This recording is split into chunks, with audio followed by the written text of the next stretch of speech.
ఆంధ్రప్రదేశ్ ఉపాధ్యాయ సంఘాల సమాఖ్య ఆధ్వర్యంలో కాకినాడ కలెక్టరేట్ ఎదుట ఆందోళన నిర్వహించారు. కరోనాలో చనిపోయిన ఉపాధ్యాయుల కుటుంబ సభ్యులు ఎవరికి కారుణ్య నియామకాలు ఇప్పటివరకు జరగకపోవడం, అలాగే బదిలీలు జరిగి 45 రోజులు దాటుతున్నా ఇంకా జీతాలు ఇవ్వలేని పరిస్థితిలో ఉండడం, కొన్ని జిల్లాల్లో అయితే 2000 నుంచి 400 2000 అలాగే కొన్ని జిల్లాల్లో 400 ఉపాధ్యాయ పోస్టులు కూడా ఖాళీగా ఉన్నాయి. వాటిని ఇప్పటివరకు వాటిని భర్తీ చేయలేదు. దీన్ని వెంటనే భర్తీ చేయకపోతే తమ ఆందోళన తీవ్రతరం చేస్తామని కూడా వారు ఒక ప్రకటనలో అయితే తెలియజేయడం జరిగింది. కాకినాడ కలెక్టరేట్ ఎదుట అధిక సంఖ్యలో హాజరైన ఉపాధ్యాయ సంఘాల నేతలు, ఉపాధ్యాయులు ఈ ఆందోళనలో పాల్గొన్నారు. కాకినాడ కలెక్టర్కి అయితే వినతి పత్రం సమర్పించారు. తమ ఈ డిమాండ్లను వెంటనే పరిష్కరించాలని, లేని పక్షంలో తమ ఆందోళన తీవ్రతరం చేస్తామని కూడా వారు హెచ్చరించారు. నా పేరు మోర్త శ్రీనివాసు, కాకినాడ జిల్లా ప్యాప్టో కో చైర్మన్ని. మరి ఈరోజు రాష్ట్ర ప్యాప్టో పిలుపు మేరకు మరి రాష్ట్రంలో ఉన్న 26 జిల్లాల కలెక్టరేట్ల వద్ద ప్రధానంగా ఉపాధ్యాయ సమస్యలు 18 డిమాండ్ల మీద ఈరోజు కలెక్టరేట్ వద్ద ధర్నా నిర్వహించడం జరుగుతుంది. ప్రధానంగా మరి గత ప్రభుత్వం మాకు అనేక ఆర్థిక పరంగాను పిఆర్సీ, రివర్స్ పిఆర్సీ మరి అమలు చేసింది.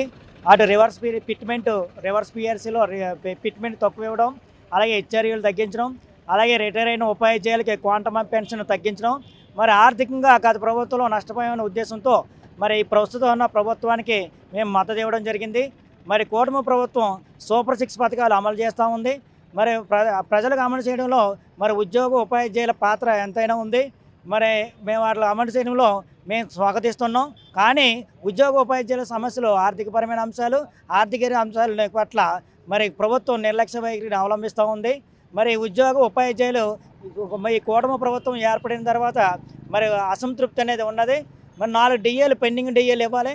మరి పెరుగుతున్న ధరలకు అనుగుణంగా డిఏలు పెంచవలసిన అవసరం ఉంది. కేంద్ర ప్రభుత్వం 3 డిఏలు ఇచ్చింది, 4వ డిఏ ఇవ్వడానికి మరి సిద్ధంగా ఉంది. కానీ రాష్ట్ర ప్రభుత్వం సంవత్సరన్నర కావస్తున్న మరి 4 డిఏలు ఊపికి విడుదల చేయడం విచారకరం.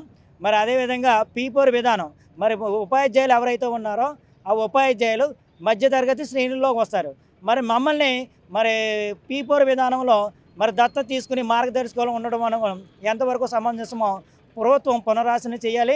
అదేవిధంగా మరి మే నెలలో బదిలీ పదోన్నతుల్లో భాగంగా మరి కొత్తగా ప్రకటించిన స్కూల్లో ఎవరైతే ఉపాధ్యాయులు జాయిన్ అవ్వరో మరి 2 నెలలు కావస్తున్న వారికి ఇప్పటికీ జీతాలు అందలే పరిస్థితి.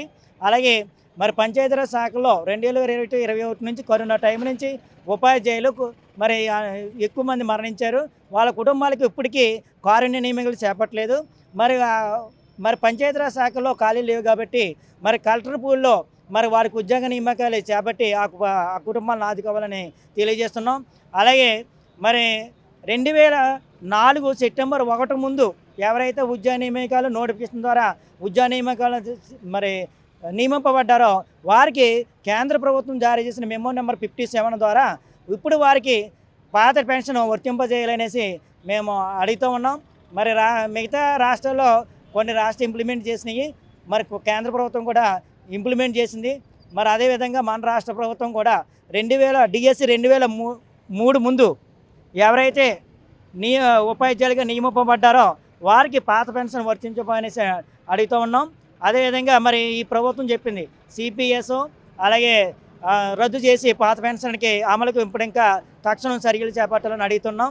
అదేవిధంగా మున్సిపల్ ఉపాధ్యాయులు ఉన్నారు. మరి మున్సిపల్ ఉపాధ్యాయులకి జీపీఎస్ ఇప్పటి వరకు చేపట్టలేదు.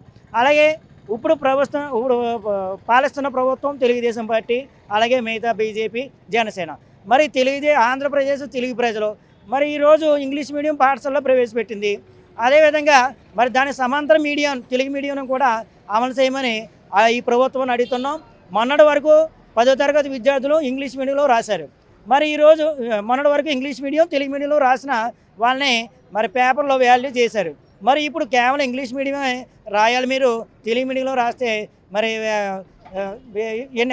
వాళ్ళని ఇన్వాల్వ్ చేస్తామనేసి ప్రభుత్వం చెబుతుంది. మరి తెలుగుదేశం గవర్నమెంట్ అయ్యుండి మరి తెలుగు ప్రజలుగా అయ్యుండి మరి తెలుగు మీడియంను కూడా సమాంతరంగా ప్రవేశపెట్టి ఎవరైతే 10వ తరగతి విద్యార్థులు ఉన్నారో వారి తెలుగు మీడియంలో రాసే అవకాశాన్ని ఇమ్మనేసి మరి ఈ ఉద్యమాన్ని ఈరోజు ఆగస్టు 2వ తారీఖున రాష్ట్ర ప్యాప్టో సంఘం మేరకు కలెక్టరేట్ వద్ద జరగడం జరుగుతుంది.